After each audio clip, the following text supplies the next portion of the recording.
Hello, everyone. This is Father Son Galaxy. I am Kerwin, and this is Keith. We are in the thick of summer season. Thank you so much for joining us. If you're watching us on TikTok, thank you so much. We, like to get your feedback, and if you're enjoy watching us on TikTok, please leave a comment. We are here to talk about Superman. This is a spoiler review. All right. Once again, this is a spoiler review. So thank you so much for joining us. And Keith, all right, we went to see Superman. Night. Yeah, we did opening night.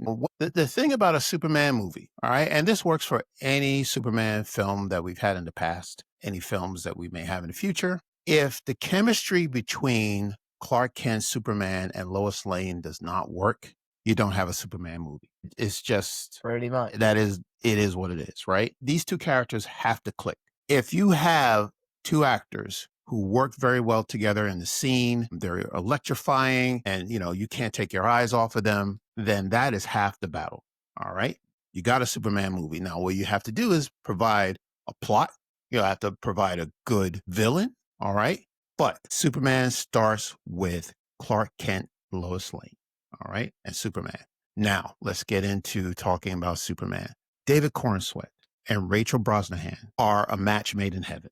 Okay. These two are fantastic together. And I love the scenes when they are together. We'll talk about them a little bit further on, but David Cornsworth, I'm very impressed with his performance as Superman. He brings some elements that we have not seen before in other acting performances. Rachel Brosnahan, whenever she comes on the screen, she doesn't even have to say a word. When she just appears, it's like, what's she going to say? What is she going to do? She just captures that attention. My attention, in my opinion. All right. So I want to just start with the two of us just talking about these two actors, what they brought to the role. How do you feel about them? I know that, I've seen more Superman films than you have probably, but I feel that their chemistry is the best. Superman and Clark Kent is just as good as Christopher Reeve and Margot Kidder in the original Superman movie. All right. What are your feelings about these two actors, if you have any? Cool. Okay. All right. Very good. Yep. Okay. That is it. All right. So let's get into it. So let's talk about what this movie is. Well, okay. So we're going to talk about the actors first. All right. So we talked about Cornsworth and Brosnahan. Nicholas Hoult. Yeah. How did you think he did as Lex Luthor? Amazing. I was actually most excited to see Lex Luthor in this movie because I wanted to see him be a D1 hater for all 2 hours of the film, and he delivered. Okay. All right. Good. All right. Eddie Gathegi as Mr. Terrific. What do you think? We saw a lot more of Mr. Terrific than I was expecting. And I thought, every scene that he was in, it was great. He was wonderful. Yeah, pretty fire casting. Yeah. Soon as he was on the screen, it was like funny and vibrant. Also, a very comic accurate suit. Good. All right. Yeah, very good. Eddie Gathegi, he was very good.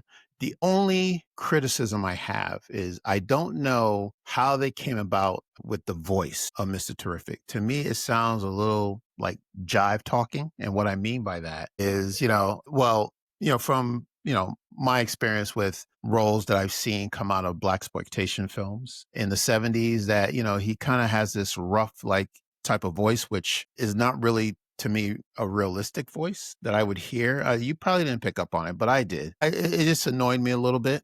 You're looking at me like you have no idea what I'm talking about. I'm a little strange, but it's just that, like, hey, you brought that dog with you, why don't you get up? We got things to do type of thing.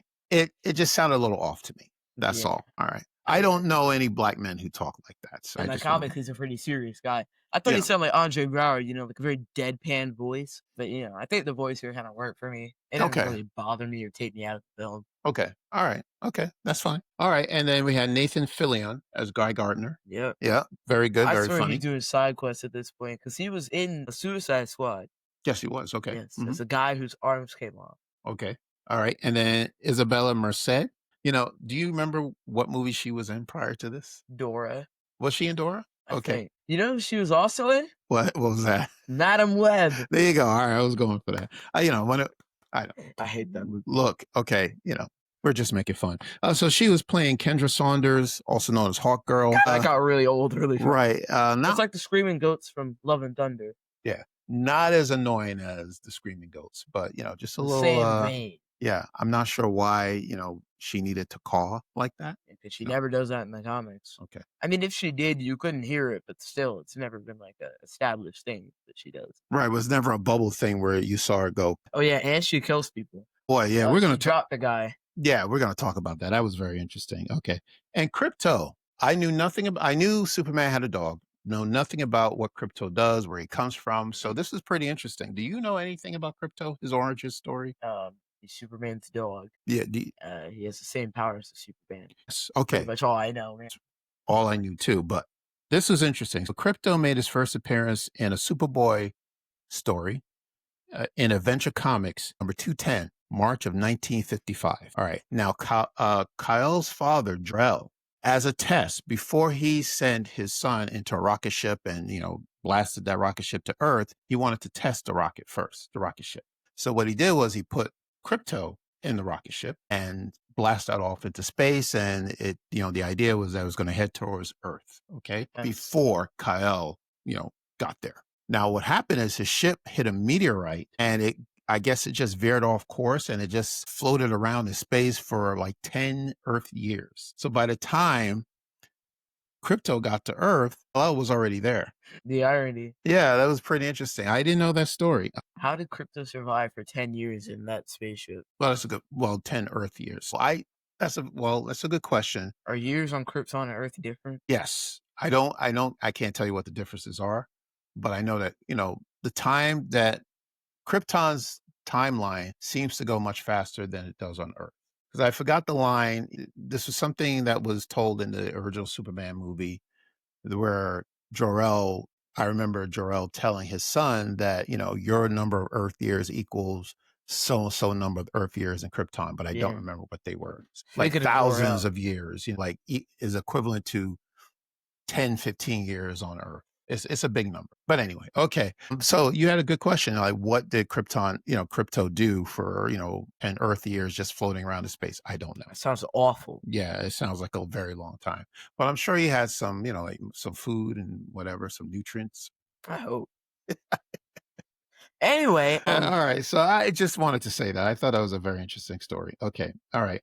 So let's talk about this film. What is actually going on in this film? What is this film about? All right. Superman. Yes, it is. Yeah, you're very helpful. So at the beginning of the film, we get this, not really a crawl, but it's just an introduction as to what's going on for hundreds of years with these metahumans and, walking the earth, I guess. And then there's, the last 30 years, that's when Superman, joined us on Earth. And, he's a grown man. Of course, he's working for the Daily Planet as Clark Kent. We know that. And then 3 weeks before that, Superman apparently stopped an invasion of Boravia invading the country of Jahanpar.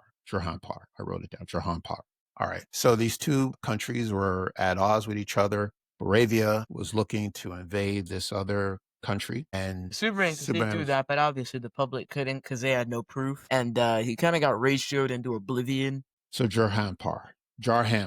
Okay. So Superman goes in and he wants to stop the war, and he does. Mighty fine job. We don't see it happening. It would have been nice maybe if we saw a little bit of, exactly what he did, but we hear about it through exposition when Lois is interviewing Clark as to what exactly took place on, Jahanpar, I think is when it happened, like what exactly did he do? What was he thinking? All right, so let's talk about this interview. Now, this was, I think this is one of my favorite scenes in the movie. We saw it in the trailer, but now that we have an idea of why we're having this interview, Lois sits down with Clark. Even before that, there was a scene at the Daily Planet when Clark mentioned to Lois that, he interviewed Superman. And I'm saying to myself, and she's saying the same thing. You interview Superman? In other words, he's interviewing himself, right? So Clark came up with the questions that he's going to answer as Superman, which is kind of biased. So she says, okay, well, you know what? She comes home and he's in the kitchen. She comes home to her, to her place, and he's in the kitchen making breakfast for dinner. And they have this conversation about him interviewing Superman. And she says, well, why don't you allow me to interview you? And he says, okay. And so they sit down, and that's when we have that scene where she starts asking questions. Like, okay, well, yes, she does. Right. And she just wants to know, okay, well, what jurisdiction does Superman have to go into another country and stop a war? I mean, were you working on behalf of the U.S. government? And he says, well, no, I'm not working on behalf of anybody, just me. And she says, okay, well, it Who doesn't gave work. you the right? Right. It doesn't work that way. Did you talk to the U.S. president? No. Did you talk to the leaders of these two countries? No. Okay. As a matter of fact, not only did he not talk to them, but he actually threatened one of them, with bodily force. Yeah, and also threw him in a cactus. Right. Yes. And defiled their property by destroying some of their tanks and forces and stuff. Right. Exactly. So, which is a pretty big no-no according to the Geneva Convention. There you go. Right. So he's, this is a side of Superman we don't normally see. He's a bit of a block. He's passionate, and he's getting very angry that he's being questioned for doing what he thinks is the right thing. Like, I'm not into, he's not a political person. It's like, okay, I don't know, what's going on between these two countries, why they hate each other, why one wants to take over the other.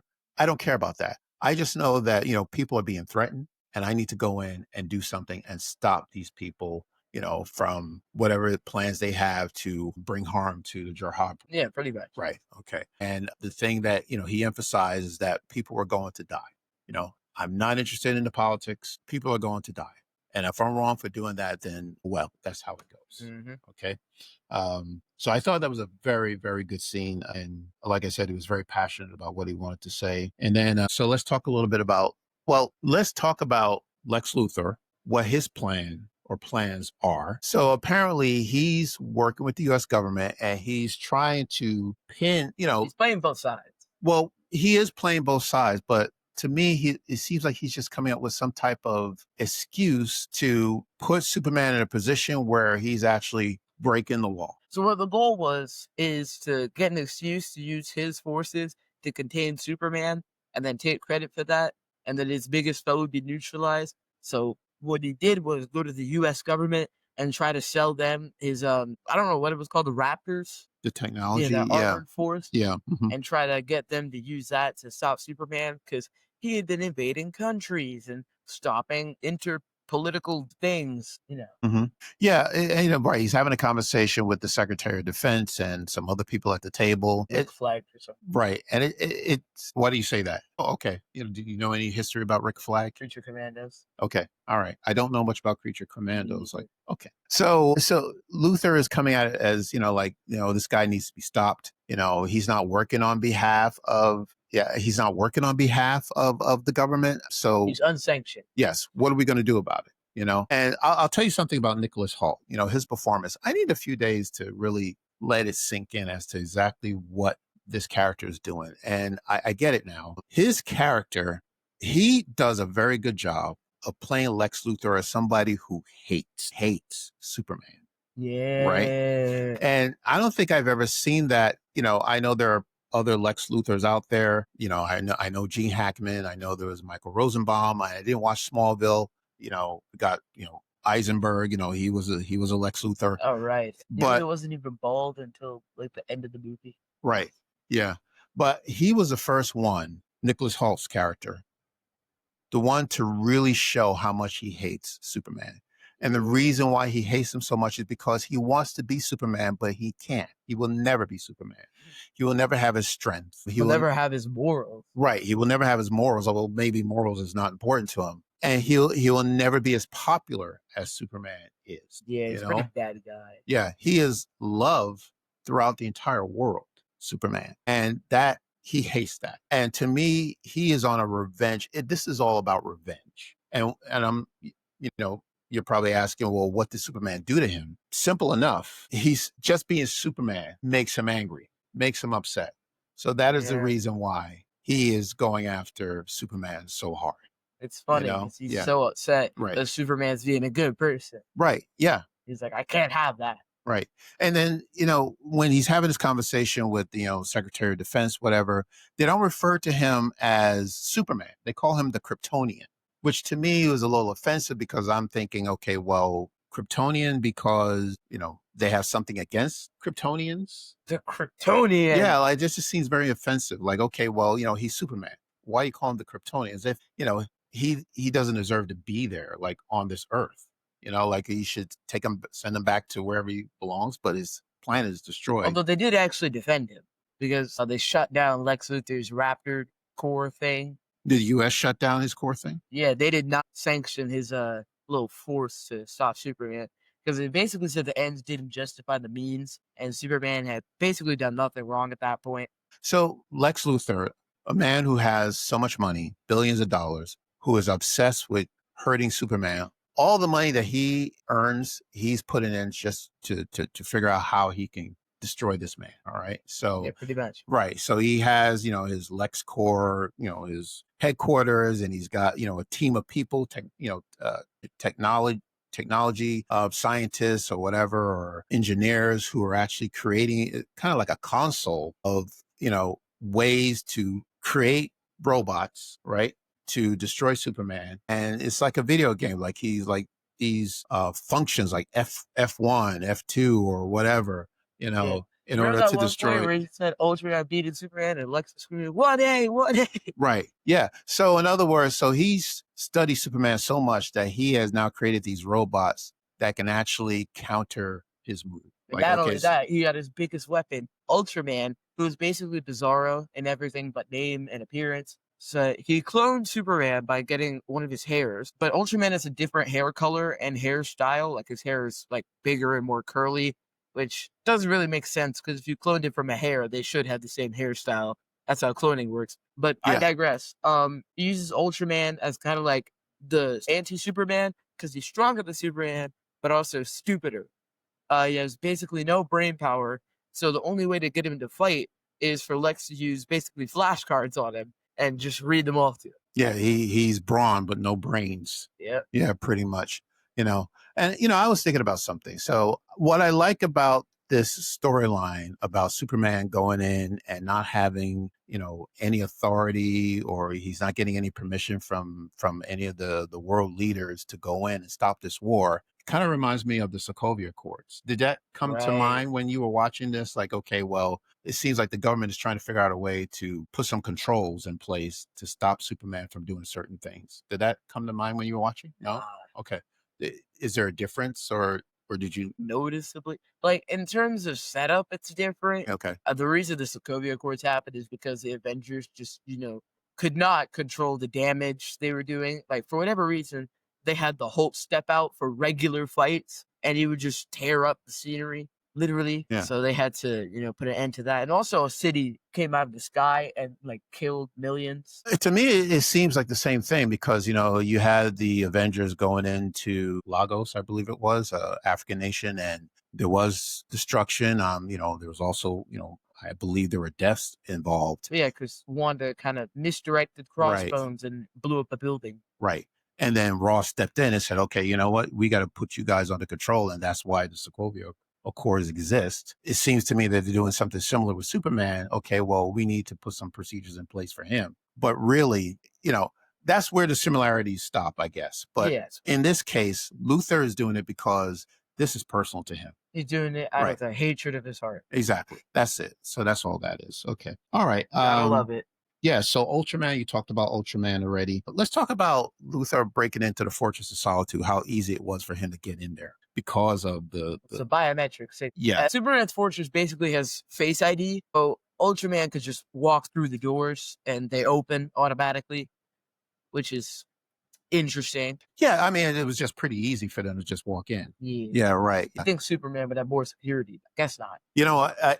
Look, I'm not going to really harp on it too much. It was very easy, but in the Superman films earlier, the Christopher Reeve film in Superman 2, Luthor actually did the same thing. He found the Fortress of Solitude, have no idea how he found it, how he got in there. But it happened then, so I'm going to let it go. It's happening now. It's fine. But, we didn't even talk about the beginning, how the story, how this movie began. We just talked about the bullet points, but we see the scene where Superman falls from the sky and he lands in the snow and he's all bloodied. Yeah. Right. And we've never seen Superman. His butt kicked. Ultimately. Yeah. And then just a few weeks ago, according to the caption, it said that Superman lost his first battle. Yeah. Right. It's that Moravian. Yeah. And which was just Ultraman. Right. And that was when Crypto came in and pull them into the Fortress of Solitude. Yeah, after breaking a few of his ribs, of course. Right. Yes. Okay. So this is a funny part. One other thing that Cornsworth does very well is he does know how to make Superman feel more human. Yeah, You know what I mean? When they did it with Henry Cavill, it was kind of like not to take a shot at his acting, but he was very sad and stoic and mean. Like, he killed Zod. It was interesting that they didn't use Lex as his first villain, but he killed Zod, which was a very interesting choice. But at least here, the emotions that David Cornsworth Superman has are human. Yeah. And it makes sense to me. And I'm okay with it because now think about it. If you're, you've lived in this country or, lived on Earth for 30 years now, you're going to adapt to the culture, right? Yeah. Earth's culture. So that means that, you're going to, be happy about certain things that impact the culture, or you're going to be unhappy about certain things that are happening around you, and you're going to express your opinions, or you're going to show emotions. You're right. And you're right. I'm watching, when I saw the scene for the first time where Krypto is jumping on him and, stepping on him and, breaking his ribs, like you said, it didn't occur to me that Krypto is just as strong as Superman.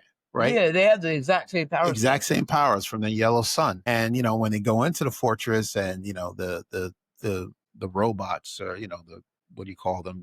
His robot, team was able to regain his strength with the Yellow Sun. And then he's walking away and Krypto is following him and he's biting the back of his leg and he's going, ow, ow, ow, ow. Right. It's kind of hard to see Superman in that way, being that vulnerable, like he's feeling pain. That's because Krypto, right? And Krypto biting his leg is like Ultraman biting his leg. Imagine Krypto biting like your leg or my leg. We'd be in the hospital, shredded my bones. Yeah, we'd be in the hospitals. Like a bite for Krypto's punch for Superman. Exactly. Just ACL shattered, Achilles tendon torn. Right. Just Yes. Yeah. Exactly. Don't clip that. Going back to the Fortress of Solitude, Lex and the Executioner, Engineer and Ultraman, they break in and they destroy these robots, and Krypto is, we don't know what happens to Krypto, but they find Krypto tried to defend his turf and got packed up by the Engineer. Yeah, right. And they find this recording of Jor-El and his wife Lara giving some lessons or history lessons or some words of wisdom for their son Kal-El. Jor-El, as a matter of fact, played by Bradley Cooper. This was funny. When I saw it, I wasn't sure it was Bradley Cooper, and I looked to you and said, that's Bradley Cooper. And then I was looking at the actress, and I said to you, that's Lady Gaga. It was not Lady Gaga. It's not Lady Gaga. I thought she's it was Harley Quinn, I think. I don't know. I don't think she'll ever be returning to that role. Yeah, yes, you're right. That didn't occur to me that she was in Batman, okay? They wouldn't put her in Superman. The Joker, right. Yeah, right. She was in The Joker. Joker 2. Right. So they wouldn't put her in a Superman movie. But anyway, so Bradley Cooper, he's Jor-El. And we see what this a guy is Jor-El character. Well, okay. And his wife. All right. See, this is the part that bugged me. We're probably going to talk about this for a little bit. Okay. So I want to talk about this recording. So again, they break in, they find this recording of Jor-El giving this advice to his son and how to live his life. Like sticks her fingers in the machine and stuff. And she pulls out the message. And Jor-El and Lara are talking about, hey, Clark, be prosperous, go to Earth, save their people, be kind to them, treat them well. And then she's like, wait, there's more. I can uncorrupt it, which doesn't make sense because if the message was damaged in transit, it shouldn't be repairable by just sticking your fingers in the machine. But I guess it was. And then we get the rest of the message. Yeah. And there's a little bit of a twist because Jor-El and Lara are like, yes, and while you're at it, take over the world, gather a group of women as your harem, and, just steal all their resources and rule the world. I have a problem with this. First of all, you're right. Okay, if the file is corruptible, I don't think there's anything you could do to fix it. However, we have technology out there. Maybe you could restore, whatever was going on or what was. If I put a video of you recording me a message on a USB drive and then stomp on the USB drive, it stops working. I don't think that I could get it to work again. Yeah. All right. So this is, So it's Kryptonian tech. Also, I don't know how the engineer can deal with Kryptonian tech. She's never seen it before, as far as I should be concerned. Yeah, so maybe this is a plot hole, but I want to talk about it because it really bothered me. So, all right, so there's this distortion in the recording. Now, firstly, if there was, a distortion in the recording, Superman would have already picked up on that, right? When he played or tried to play the entire recording, Well, he right? knew that. He knew it was damaged in transit. Right. But why didn't he fix it?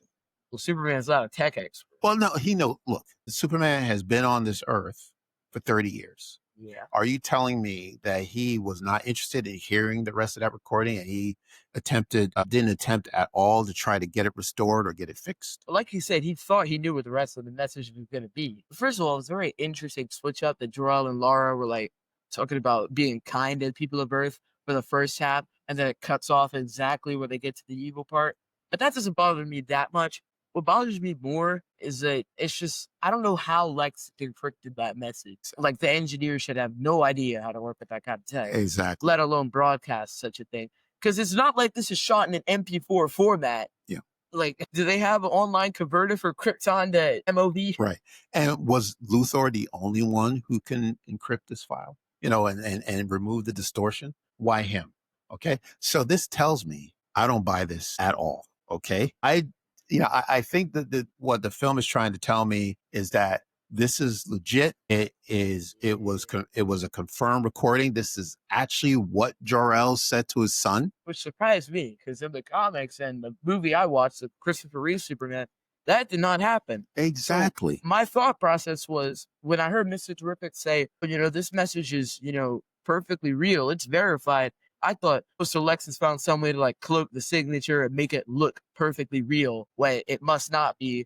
That's what I thought until I got further. I was like, wait, did they actually say that? Because it just felt so unbelievable to me. Yeah, when they played back that part that was distorted and it sounded so much clearer, all of a sudden, the sound quality didn't sound the same as the first part of the recording, as if it was enhanced, which... That makes sense, because the engineer went in and probably like touched up footage. Yeah, but and they could have also recorded somebody else's voice and play it off to be Jor-El's voice. They could have just as easily, they could have just as easily just taken somebody else's voice and say, okay, you know what, I want you to say this about, go, and spread your seed and rule over the planet Earth and, have many wives. Yes, burn the planet. Yes. And because it doesn't make any sense that Jor-El would say something like that, because from what we know in the comic books, what we've seen in the films, that's not how Krypton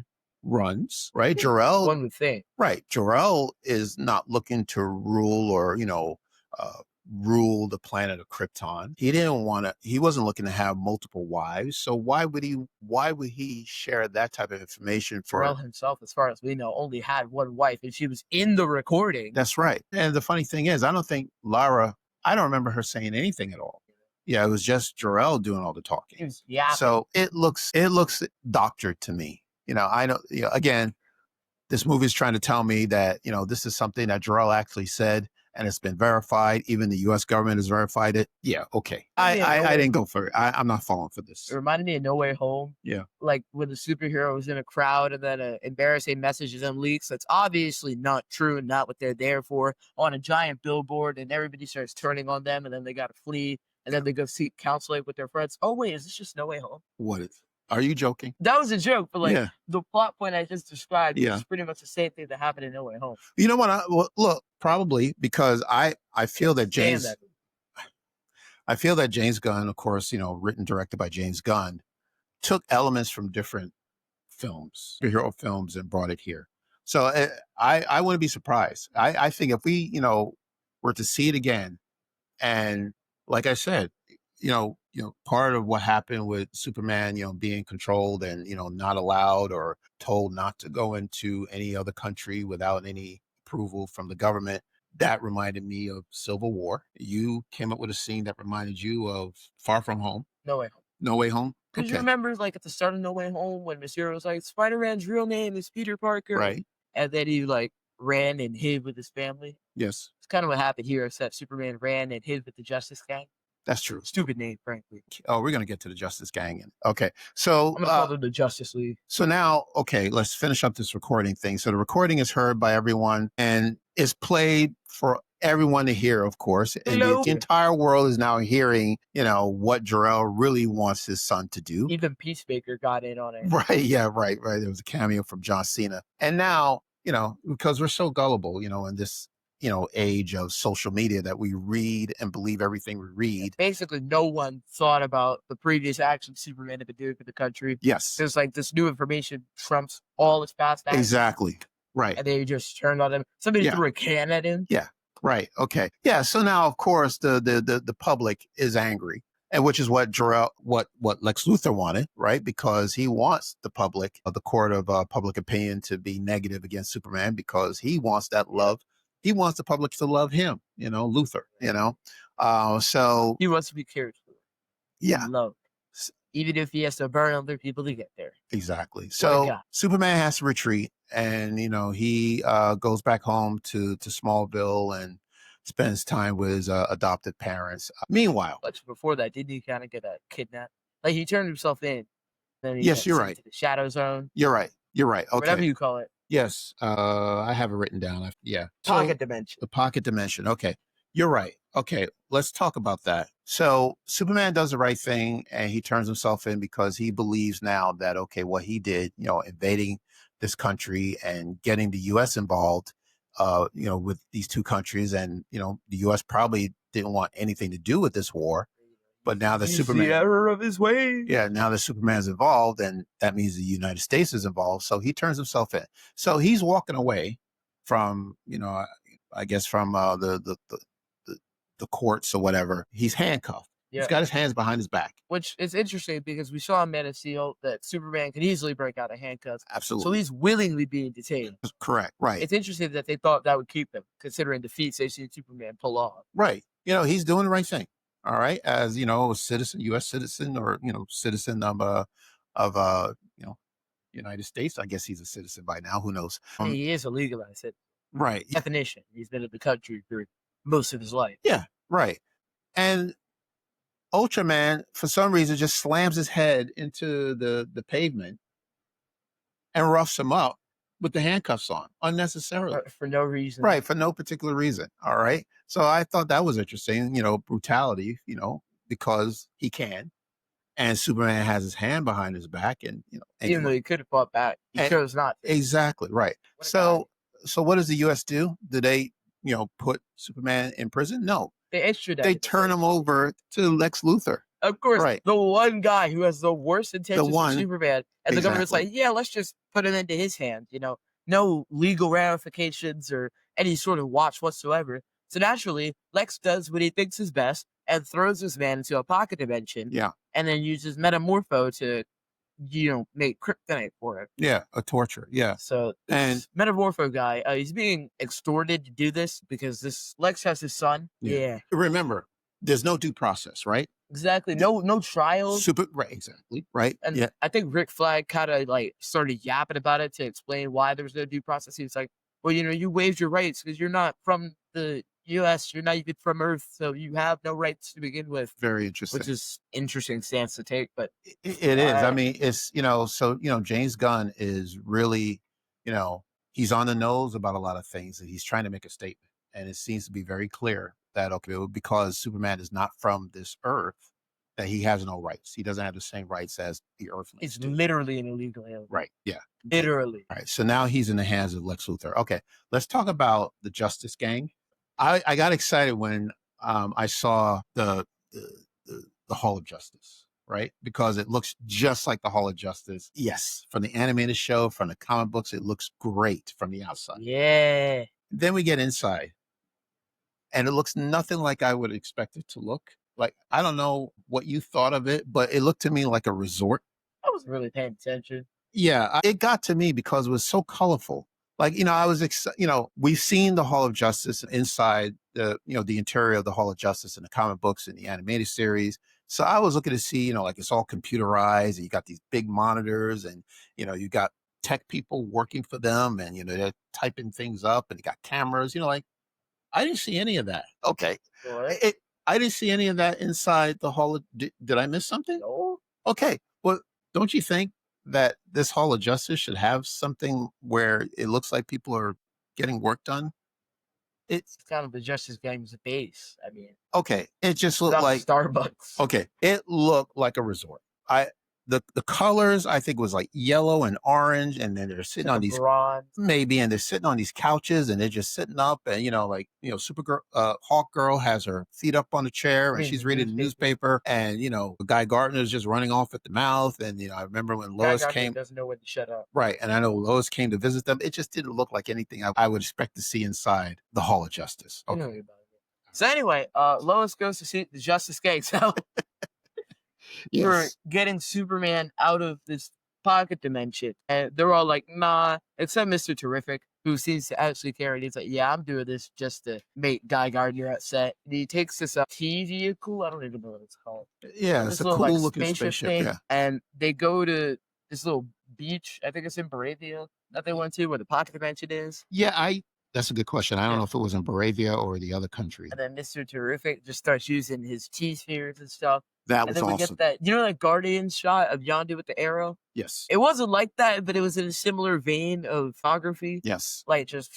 Like the yeah. camera is just doing like a 360. Yeah. Really cool because they were panned up and down. Yeah. He was just getting business It done. looked awesome. That was fantastic. That was fantastic. And so they finally find Superman, obviously. Let's go back and talk about the prison. Now, so this prison apparently It's are awful. well, it's awful, yeah. But again, James Gunn's making a statement here. So Lex Luthor are incarcerating people who he don't like. Yeah, pretty much. Like he got his exes in there. Yeah, he's got his ex-girlfriends. His ex-girlfriends are behind bars. It's awful. Right. And I'm shocked nobody investigated their disappearance. Like you think after multiple instances of Lex Luthor's ex-girlfriend suddenly going missing, Yeah. somebody would, open an investigation into him. Yeah. I suppose not. It was very strange. And then that's where we meet. Yeah, like hundreds of people in there, bro. Yeah. And that's where we meet Metamorpho. Yeah. Right? Comic, character from the comics. Poor Metamorpho. He's being extorted. Yes. So Lex Right. has his son basically at gunpoint. So his only choice to keep him alive is to basically torture Superman with his kryptonite. The reason he's doing this is so Superman is nerfed for the scene. I'm talking about from a story point.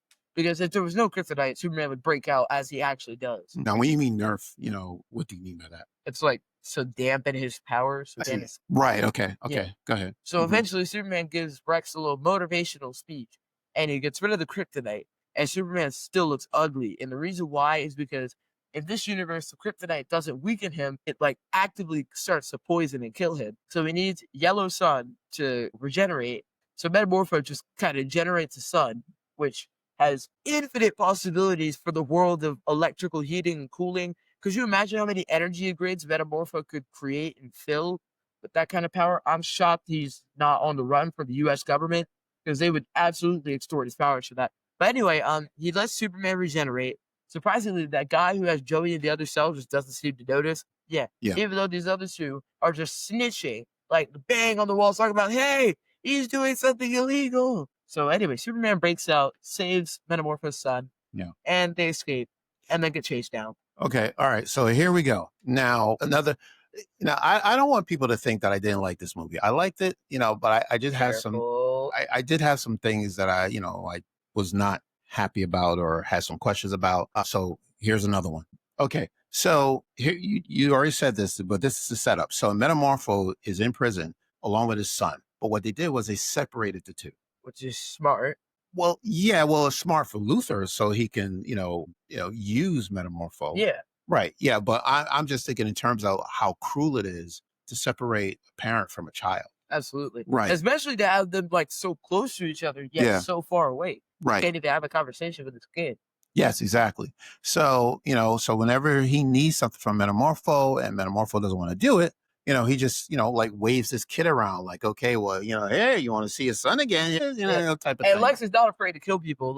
He gets this falafel vendor named Malik. Yes. And he starts playing Russian roulette with this poor man. Superman supporter. And shoots him. Yeah. Yes. And I wasn't expecting that was really going to happen, but he did. I thought for sure Superman was going to break free, but a poor guy got assassinated by Lex Luthor. Right. And this was a guy, who saved Superman. I didn't save him, but he Well, pulled he him out helped of the him. rubble. Right. And He he gave him pulled, free falafel. yes. He Rip pulled, Malik, bro. yeah. So, of course, Superman fell right down to the ground, and Mostly because he was ill. yeah, and caused a crater. And the guy went, and nobody else helped him. He went in and got Superman and pulled him out. So, He's the only winner. he's a strong Superman supporter. Of course, anybody who supports Superman, Lex Luthor, don't want anything to do with them. Yeah. And he takes this man's life, and, Fortunate. cold-blooded killed this man in front of Superman. All right. And you only got one click. Yeah, right. Yeah. So one of the other things that I thought might have, what didn't make the movie great for me, to me, is good, not great. And the reason why is I think the CGI was just there was way too much of it. It was a lot of CGI. Look, At least it looked good, though. some places it looked Do good. tell.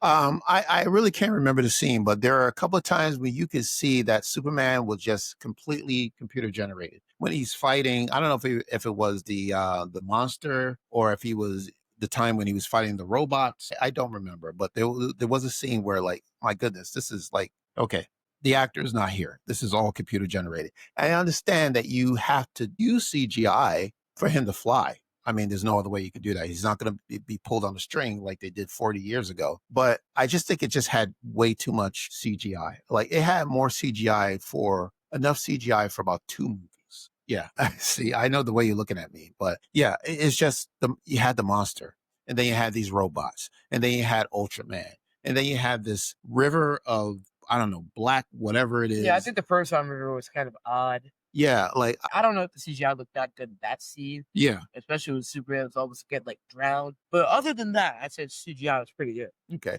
I couldn't tell if it was lava or if it was a river of black goo. I didn't know what it was. It was rainbow tiles. What is that?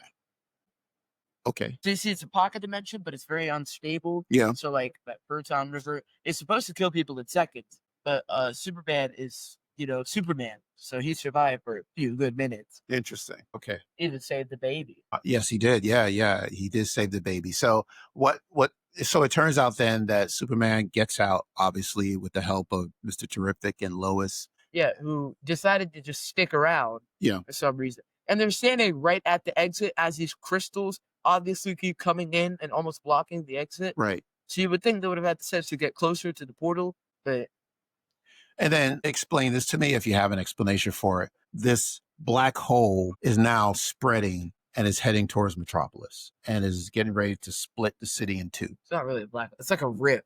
Okay, So like Lex, yeah, after the explain. portal pretty much implodes on itself, Yeah. Lex is so desperate that he opens it up again. Okay. After he throws Eve in there, by the way, he opens it up again, and then it splits apart and causes a rift that heads straight to Metropolis. Which is interesting that Metropolis is in a straight line from this place, but I suppose it makes sense because Lex needs to get back to his base. I wonder if this travel is kind of like a linear system, where if you move forward in one place and then go through that pocket dimension, it'll spit you out in the same place linearly. Like if the X and Y coordinates have to be the same. Like in Minecraft when you set up a netherworld. Luthor wanted to destroy Metropolis. Well, he did it. Well, you said that he opened the portal to cause this black hole to split. That was his fault, right? Yeah. Okay. Why did he do that? I don't remember. Okay. Well, But I do know he did it, even though that other guy warned him of the risk. right. Yeah. So he wants the public to love him, but yet he's ready to destroy the same city that he lives in. Well, I mean, to be fair, he wasn't at risk. He just kind of shot himself out of Luthor Court building. Yeah. Okay. But still, there are millions of people whose lives could be in danger. I mean, to him, that's a oh well moment. Yeah, but my point is, Keith, so if you want to be like Superman and you want to have people to love you or to, way to go, Lex, you're great. Why would you want to destroy the city full of people that you want to love you? Why would you destroy okay. All right. So again, so that's. We saw the same movie. Yeah, I know. We saw the same movie. And I just didn't get that. I thought that was very, he's a cruel person. Kind of agree, actually. He's a very cruel person. But my point is, it's just a lot of CGI, a lot of damage happening. And I know that, I'm trying not to compare. In the first Superman, I know we had an earthquake, which makes sense. All right. it's an unfair comparison because you're talking about a 45-year-old movie versus a movie of today. They didn't have that same technology back then. So maybe if they did, they would have maybe put in more scenes of, disasters. But I just thought it was like a lot overloaded. I think it, I think okay. If there's a second Superman film, I think they could tone back the CGI a little bit.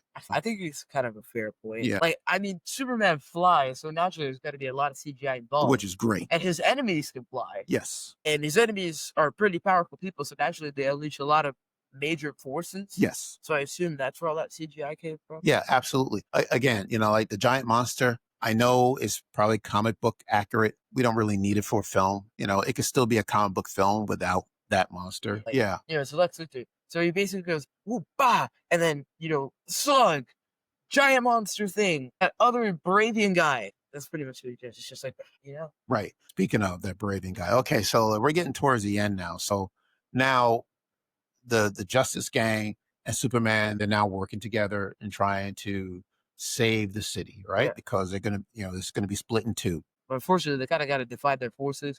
So Guy Gardner and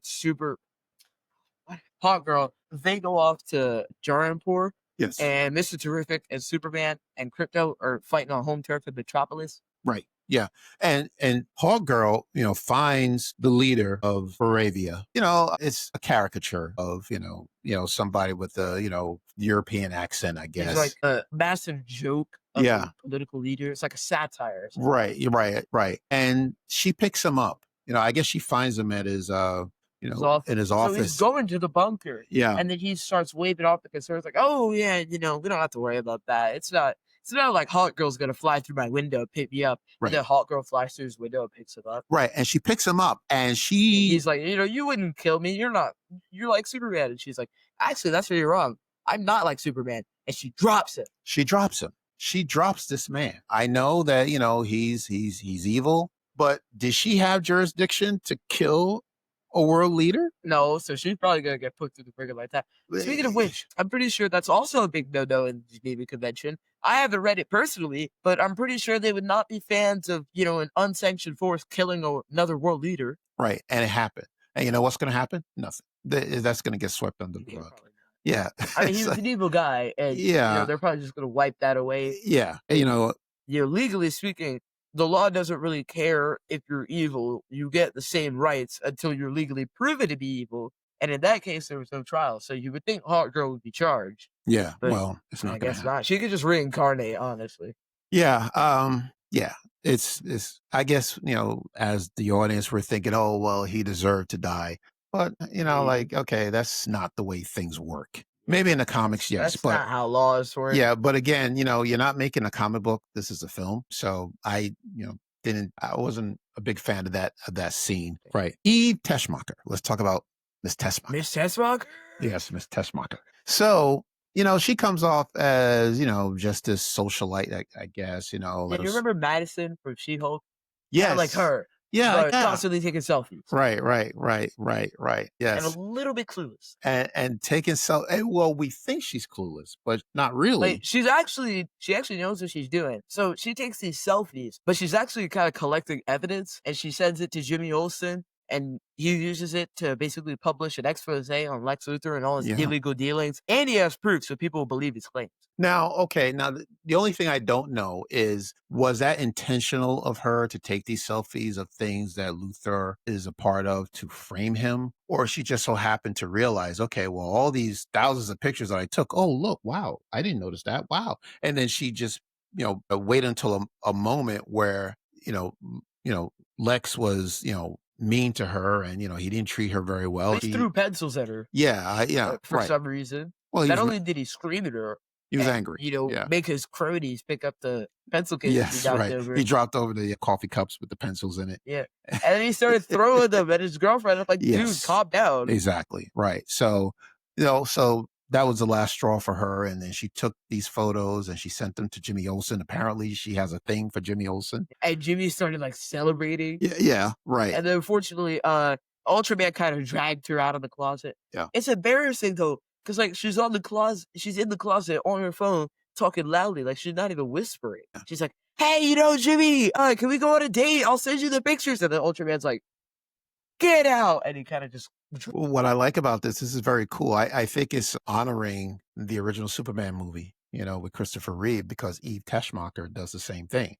She was the one that helped turn in Lex Luthor, right? Do you remember the scene? Kind of. Would she say Superman? Well, I right. remember that one. Yes, exactly. But the reason why she saved him is because, first of all, this is, true to the Lex Luthor character. He loves property. Hippity hoppity, get off my property. Right. And then, we realize in this movie that Lex is actually working with the Baravian country to take over that other country. Yeah. So that he can own some property there. You know what they say, bippity boppity boo, Superman, I hate you. Right. So it's all about him, right? Corny. Why did I say that? So it's fine. So it's all about the property. He wanted some territory, so he figured, okay, well, let me work with this country, and then we're going to take over this country, and then I'll have land for myself. Yeah. Turn it into Luthorania or something. Oh, who knows? I don't know what he called it, but he wanted to make it his. Very similar to what happened in the 78 movie with Gene Hackman. He wanted to cause an earthquake, destroy California, so that he can create his own property of land, right? Okay. Kind of far-fetched, I know. But interesting choice. Right. So what he does, so he steals 2 nuclear missiles and he fires both of them. They're going in opposite directions. One is going to the West Coast, one is going to the East Coast. So, Superman can't save a boat. Well, right. That's a very good point. So the reason why Eve, Miss Teschmacher, was concerned was she has a mother that lives on the East Coast, and she wanted Superman to save her mother, which is why she saved Superman, because he had that chain with the kryptonite around his neck and fell into the pool, and she saved him. So that right. So it was because of her that Superman was able to save the world and also arrest Lex Luthor. So a very similar thing is happening here, where she has all this evidence to turn Lex Luthor in, and they confront him, and Jimmy uses this information. I think there was also recording. She also recorded something that Lex said that was very incriminating, wasn't it? Because I remember they placed something on the loudspeaker for everyone to hear about his scheme of working with the government of Baravia to take over some territory. I think that's what happened. But anyway, so of course, the tables were turned. Now, something that he recorded was actually played for the entire world to see. And then he gets arrested, right after Crypto kicked his butt. And he starts he starts molding. Yes, right. Yeah. So then that's the best word I have for it. No. So that's pretty much how Lex Luthor's story ends in the movie. And so he's not his goofy self in jail. So of course he's not dead. He's in prison. I don't think they ever kill off Lex Luthor. He only just goes to prison. And called it a day. Right. Yeah. How about that? Now we would have all rioted. Yeah. This between rioting and revolting. Both. Right. Yeah. We weren't going to let that happen in this movie. So the final scene. We're not going to talk about the end credit scenes, because it wasn't really much unless you want to. Okay, we'll talk. Well, one of them we're not there yet. Let me just finish up what happens. And after Luthor is arrested, there's a scene with Lois and Superman, and they steal away someplace where no one can see them, and of course they have this embrace. Yeah. And Superman starts levitating, like he's showing off at this point. Yes, he is, right. Yeah, and there was a funny moment with Perry White, played by Wendell Pierce, who really didn't get a lot of screen time, but hopefully that'll change for the And we didn't need to get a great Caesar's Ghost out of it. No, we didn't get a great Caesar's Ghost out of it. But he did say, "Don't call me Chief." He did say that. But, he sees the two of them just run off, and then he says to Jimmy, "Well, how long have they been seeing each other?" I thought that was pretty funny. And Jimmy said, I think 3 months. So everybody knows that they have something Everybody who knows Clark and knows Lois knows they're together. Yeah. Well, okay. I don't think they know him as Clark. Right, as Superman. Yeah. They figure it out. Okay. So back at the Fortress of Solitude. So those robots that were working with him, they're now all back together. They're great. Tudyk, K2SO, the voice of K2SO, he's fantastic. The Guardians were some of the voices of the other. I read that. Yeah. Michael Rooker was one of them, right? Yondu. Yeah. And I don't remember who the other. Tom. Yes. That's right. Yeah, right. Cameo of Maxwell Lord. Yeah. So that I don't know if you noticed this, but there's a road sign that said Gotham City So it's now canon that I didn't Metropolis and Gotham City are not far from each other. I didn't catch that. Wow. Yeah, like when people were fleeing, Yeah. and then that thing almost Oh, crushed that lady's car, and Superman saved her. yes. That moment. I didn't catch that. That's pretty cool. Okay, so Batman is coming. So the final scene back at the Fortress of Solitude, we see Supergirl Yeah, show up. she's a drunkard for some reason, and she's kind of like, "Hey, Crypto, my This- best buddy," and then Crypto like dribbles her head off the concrete. This was hilarious. You know, again, we know how strong Crypto is, and he is so happy to see her. Supergirl's just tanking like hit after hit, And he's just banging her into the pavement, you know, in the fortress, and she is just loving it. Like, yeah. And Superman's like, "Oh yeah, now I see why he's so poorly trained." exactly right. She's not feeling a thing, you know, maybe Yeah, because she's so inebriated. exactly right. So, but that was pretty funny. So, Supergirl is played by Millie Alcock. She's gonna have her own movie next year. Yeah. Looking forward to that. And from what I read, is that the film is based on the comic book Supergirl Women of Tomorrow by Tom King. So we Yep. need to pick that up and read it just to get an idea what that story is about. But I'm looking forward to that. That's next year. Pretty cool. Yeah. And you know, I know we didn't talk too much about Jonathan and Martha Kent. We know the story, but the moral, I guess, of this film is, you know, Clark really trying to find out who he is, where he comes from. Yeah. It was nice to have a podcast who wasn't advocating for his son letting children die. Exactly. Yeah, right. So he now realized, okay, like I've known these people for 30 years of my life, the Kents. They are my family, right? Yep. And the final scene that we see is, you know, him like taking a rest and he's lying on a table, whatever, and he's relaxing and watching photos or pictures of video recordings of Him himself with his family. Because The- it's a the payoff. Kents. It's a setup payoff. Because Yeah. remember at the beginning of the film, when Thor asked Superman if he wanted him to play the video of his family, he played the recording of Jor-El and Lara. Exactly. But then at the end, when he asked to play the videos of his family, it's just videos of Mod, Pod, Cam, Right. and Clark. Yeah. My family is my Yeah. Earth family It's here. a very subtle Yeah. payoff, which I Yeah. appreciate it. Yeah. I It's think pretty this cool. film has a very good understanding of show not Yes. when it does things. Now, yeah, we're going to talk about the end credit scene. But once again, look, I guess I'm being more critical than Keith. Keith loved this. Can I say loved or liked? Yeah. He loved this movie. I thought it was a good movie, not great. But you know what? For me, James Gunn didn't have to make a great film. It would have been nice if he did for me. But he made a good film. And that's what we needed. Critics seem to eat it up. Yeah, and this is exactly what we wanted to see. This is the type of Superman movie I want to see. This is the type of character I want to see portrayed. Cornsworth is great as the Man of Steel. Again, Brosnahan, the two of them together work magic on the screen. So this is wonderful. I'm excited for DC. I'm just looking forward to see where they're going with this, whatever a 5-year plan or 10-year plan that they have. They're on the right track. So Wanna know a I just fun want to say fact? that. Yes, please. We haven't seen Superman on screen since 2021. Okay. 'Cause that was The when Justice League. Zack Snyder cut came out. Yeah. Or 2016 if you don't count that one. Yeah, I I hear. know he had a cameo in Shazam, but you couldn't see his face, and that's because it wasn't Henry Cavill. Right. Yeah. And then he was in Black Adam, and then like immediately after that, he was unfortunately let go. Yes. Yeah. Yeah. No, I get it. They did him so dirty. Oh, Like, can you imagine they bring you in to film a cameo for a film, and then all of a sudden they're like, "Yeah, you're not coming back." yeah. I think he was misled, unfortunately. And after he made that video live stream talking about, "Yeah, I'm back," Yeah. Real quick, were you a fan of Cavill's Superman? Are you a fan? No. Okay. Neither am I. All right. Let's move on. All right. Let's talk about the end credit scenes. Yeah. So one of them is Superman looking at Earth with Crypto. That was beautiful. Yeah, That was a pretty beautiful nice shot shot. to end the movie off Yeah. on. Yeah. And then the next one is Superman and Mr. Terrific. So he's like pointing out a crack in the wall. Mr. Terrific's like, "Well, what did you want me to do?" And then he walks off.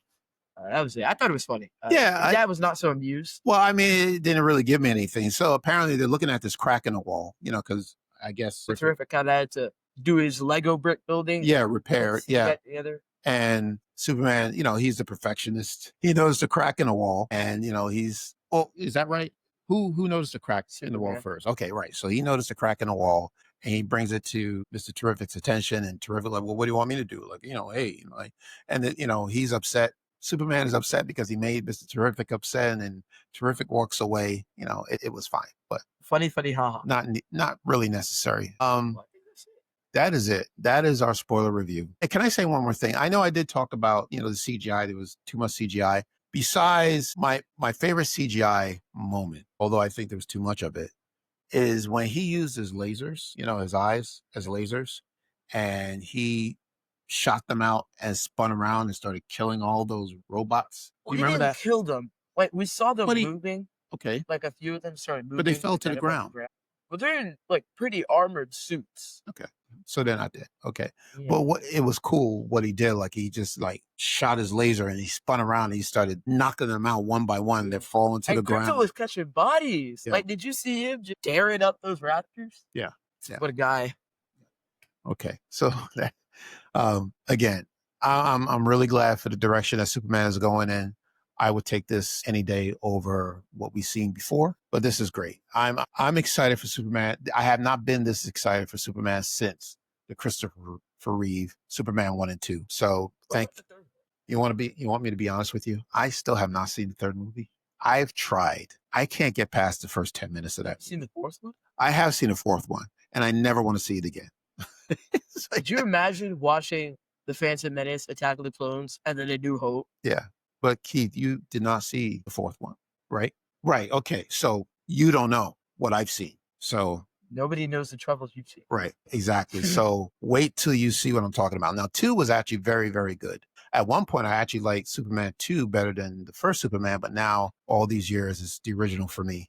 But anyway, 3 and 4 is challenging. And we don't have time to talk about it, but maybe we'll do a rewatch or you'll watch it for the first time. But thank you, everyone. That is our spoiler review of Superman. We are excited. We're ready for Supergirl next year and whatever else happens with DC. But we're in the Lanterns next year. We get the Lanterns next year. That's going to be awesome. They need to show Hal Jordan some love, bro. Yeah. Ever since 2011, he like thrown to the side. Yeah. Well, I think they will. I think this is going to be a game changer. So, but at least Jon Stewart's probably going to have some aura. Yes. Yeah. I can't wait. All right. And in a couple of weeks, we get Fantastic Four. This is amazing time. All right. Fantastic. It's going to be amazing. All right. So thank you so much, everyone. Keith, where can people find us? You can find us wherever you get your podcasts, socials are Facebook, Twitter, and Instagram at Fatherless Galaxy, website fatherlessgalaxy.com. Please check out our merch store, fatherlessgalaxy.com, and our Patreon page, patreon.com/fatherlessgalaxy. Thank you so much, everyone. We love to hear your comments. Okay. And thank you once again for those who are watching us on TikTok. We love it. Thank you. I understand we have a good turnout. So wonderful. We appreciate you. Thank you so much. All right. Until next time, take care. And we will see you again. I got to go decode some alien text here.